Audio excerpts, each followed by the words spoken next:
Nous revoici ici sur ce petit lounge green, spécialement pour vous, amis internautes,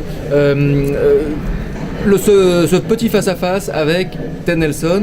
Ted Nelson est tout simplement donc un des pères fondateurs de l'Internet. Je suis ici avec Isabelle Simon. Isabelle Simon, c'est la responsable de la médiation et de toute l'activité pédagogique ici au Cube. Et Isabelle Simon est également complètement bilingue, donc ça peut m'aider également dans un dialogue constructif avec notre ami Ted. Et voilà. Ted Nelson, merci beaucoup d'être ici avec nous, d'être ici au Cube. Merci. Alors, une question toute simple. Vous avez exploré et vous continuez d'explorer Internet, mais aussi notre époque, la société dans laquelle on vit. Comment voyez-vous Internet plus tard, dans le futur? I know nothing about the internet. My specialty is hypertext and new forms of literature. So the internet, of course, is not the web. The internet is a great ocean of transmission underneath all of these things. The web is like things floating on top of the internet, but people confuse the two. Donc les gens ont souvent tendance à confondre en fait l'internet et ce qu'on va y trouver.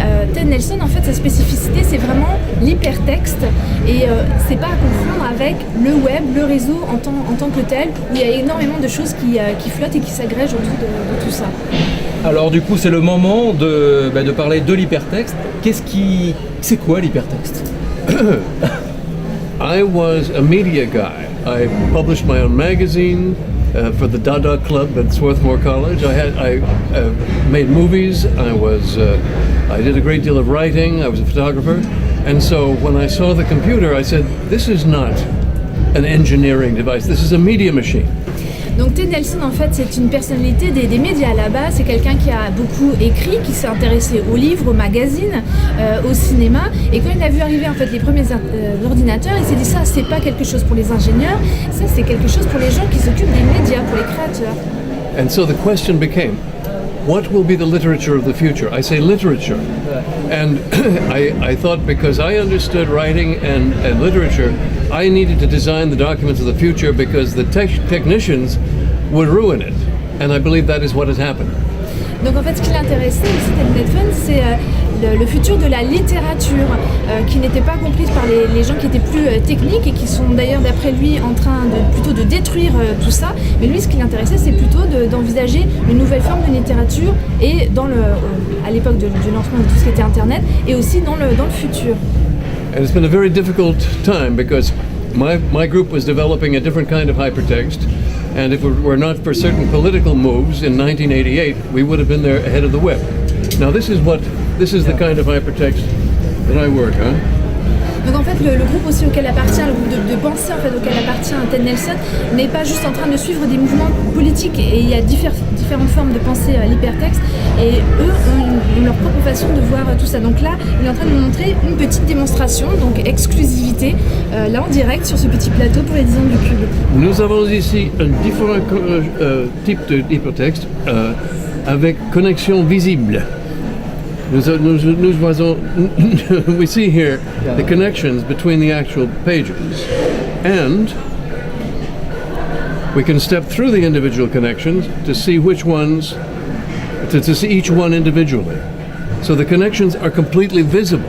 It's not like the web at all. Yeah. This is a completely different kind of hypertext, but the web came up with something simpler that imitated paper. I said, why do we imitate paper when we can have something better? Donc là, la chose qu'est en train de montrer aussi Ted Nelson, c'est que là, la connexion par rapport à l'écriture, la littérature, enfin les choses qui peuvent être est visible, ce qui n'est pas le cas actuellement quand on surfe sur Internet. Là, on est vraiment dans une interface qui montre à la fois le média, la donnée, mais qui va montrer aussi les connexions qui sont faites par rapport à ça. Now, one of the first things that occurred to me when I got into this field, how do we keep each quotation connected to its original? So here's a quotation from the Bible. In the beginning, God created the heaven and earth, and here is the original, right next to it. Donc là, l'exemple type, c'est de se poser les questions. Par exemple, si je donne une citation, un passage de la Bible, c'est vrai que la littérature anglo-saxonne, d'ailleurs, est assez truffée de références bibliques, on va dire. Donc ce qui est intéressant, c'est de voir comment cet extrait de la Bible, on peut le reconnecter à son contexte total et de remontrer, par exemple, le passage plus global duquel il a été extrait à la base, qui peut aussi donner des indications pour le lecteur. See, the technical guy said to me, that's not how computers work. I said, that's how we make them work. Donc les techniciens lui ont dit que c'était pas comme ça qu'un ordinateur fonctionne. Donc Ted Nelson lui a dit oui, mais c'est comme ça qu'il devrait fonctionner. And here again is another quotation connected to its original, exactly like so. So instead of trying to go beyond what paper could do, they imitated paper. Microsoft Word, PDF, the World Wide Web, all imitate paper. Why? Donc la question en fait c'est, là si on pense à l'internet comme il a été pensé par Microsoft, les gens qui ont créé aussi le PDF, c'est juste une imitation du papier. Et la vraie question de Ted Nelson, c'est pourquoi est-ce qu'ils ont fait ça au lieu de proposer quelque chose de complètement différent et du coup beaucoup plus novateur. Est-ce qu'on pourrait du coup en dire que finalement l'internet est un monde d'ingénieurs avant tout, est un monde de boîtes, de sociétés très structurées, mais avant tout d'ingénieurs, avant tout très technologiques, et pas assez pensé, il n'y a pas assez de littérature, il n'y a pas assez d'intellectuels sur internet. If we go from your example, do you think that the internet was created by engineers and for engineers, and there is not enough creation and imagination and no poetry about the whole thing? Well, let's distinguish between the internet and the World Wide Web. So the internet was an amazing construction for the transmission of anything. And so the internet is really neutral. But the World Wide Web simulates paper with one-way jumps.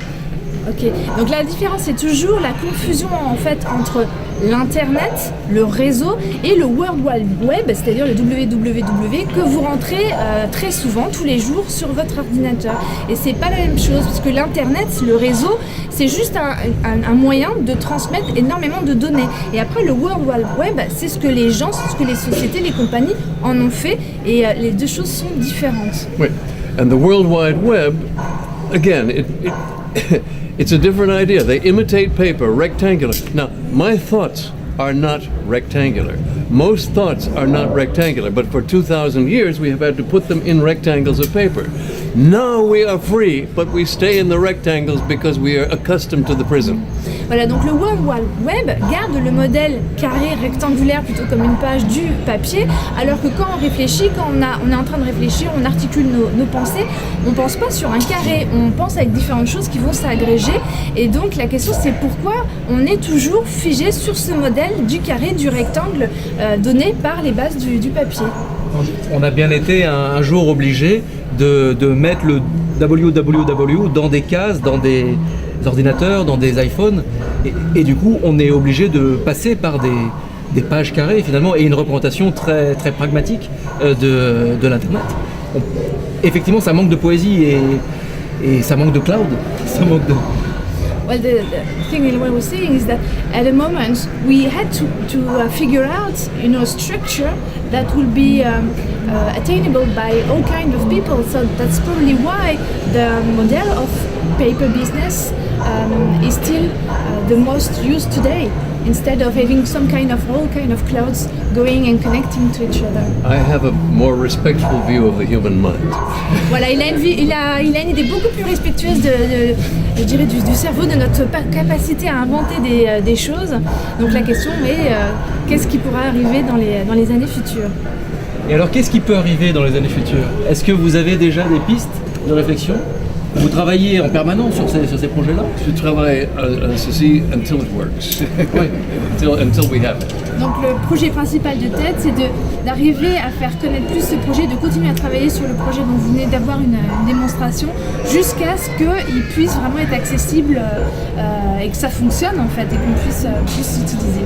So instead of being what the World Wide Web becomes now, it becomes another format. So we have PDF, Microsoft Word, HTML, and Xanadu, or transliterature. Voilà, pour qu'on sorte un peu de ce modèle du Microsoft Word, du HTML, du PDF, et qu'on passe vraiment à une autre étape, une autre façon de penser le World Wide Web. Voilà. Merci beaucoup Ted Nelson, merci de nous avoir accordé cet entretien et à très bientôt. Merci.